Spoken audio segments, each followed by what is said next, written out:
And welcome back. Thank you so much for being with us on Meet the CEO. My name is Eugene Anangwe. Today on the program, we are meeting the main man who's representing his main CEO right here in Rwanda, and His Excellency George Twala, the High Commissioner of South Africa in Rwanda. Thank you so much for still being with us on the program. Before we went for the break, we touched on various issues, of course, Africa, the continent, the state of the youth and the leadership and all that. But, 22 years later, and of course, after the struggle to end apartheid in South Africa, there was a point in time when South Africa was hit by, a wave of xenophobia, and this raised a lot of eyebrows on whether things have cooled off or whether we still have this kind of, discriminations when it comes to foreigners and all that kind of a thing.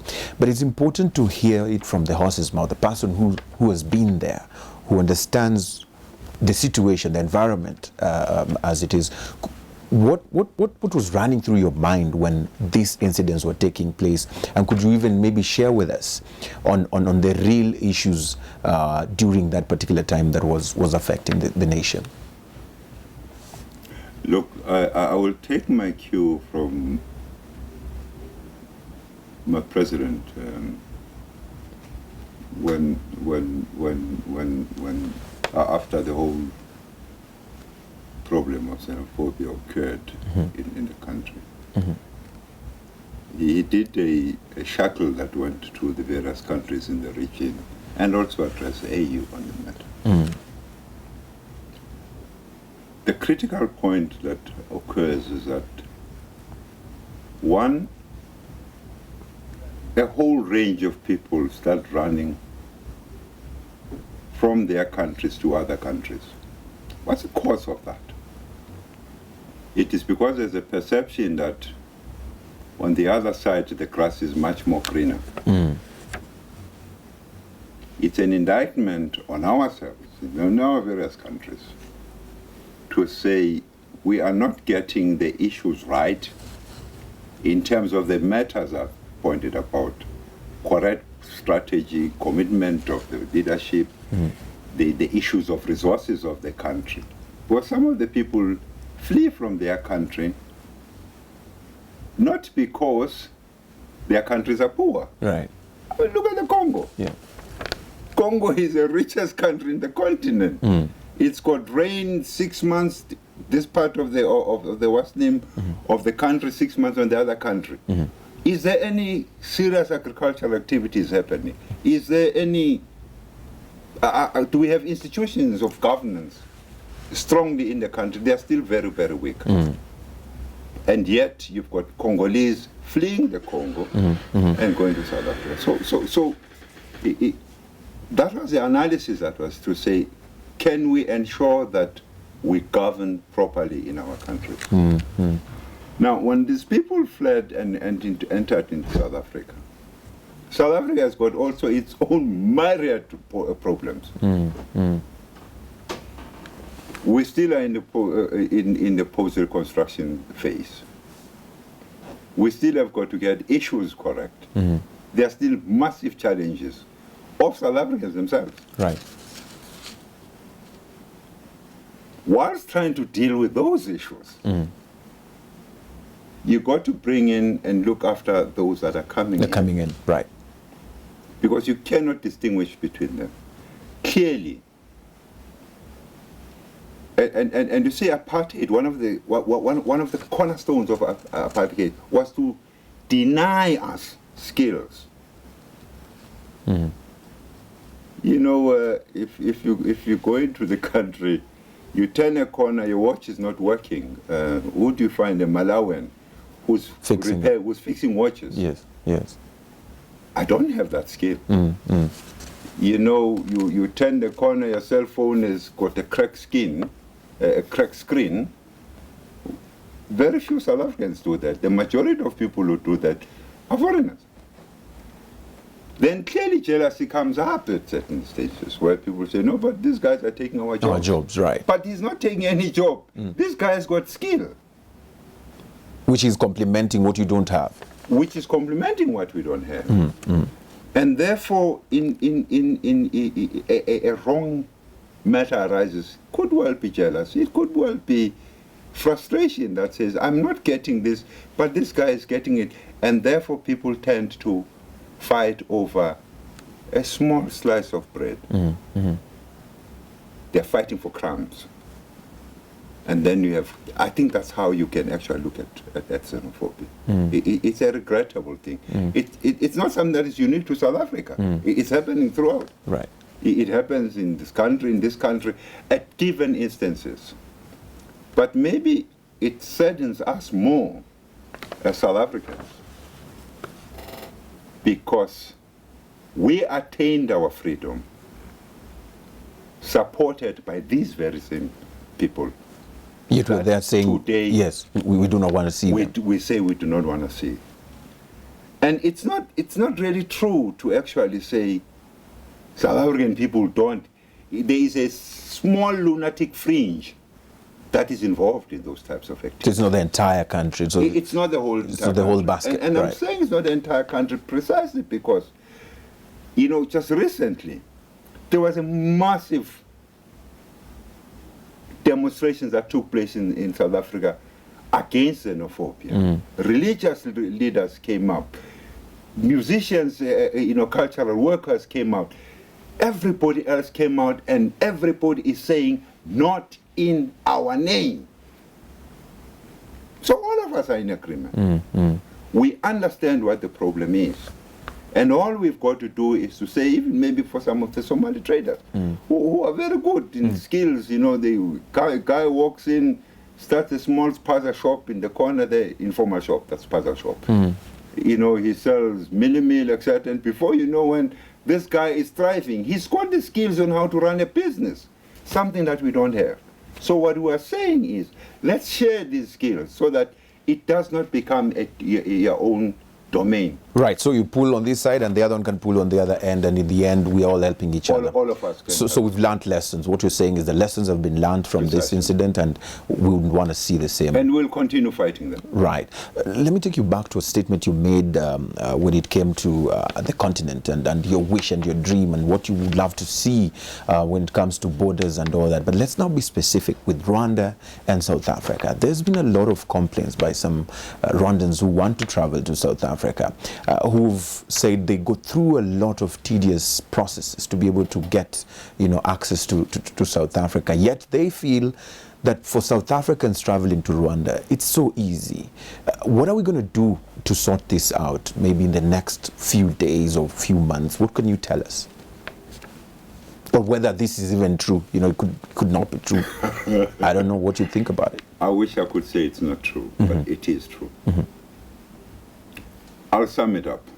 Let me just sum up because it has. I don't want us to be going in and out. Yes. I can actually say where you're going to. So let's deal with the issue. Right.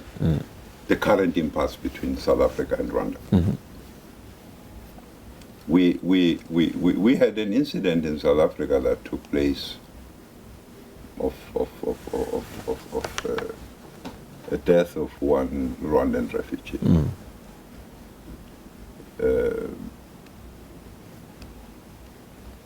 There was engagement, and South Africa took a position that expelled some two Rwandans, and then I guess the Burundian, etc., with the allegation that they were complicit in some, they were involved somehow. I'm not quite sure what that was all about. Rwanda reciprocated by expelling 6 of the diplomats who were accredited to South Africa, to Rwanda. To Rwanda, yes. This happened in March in 2013.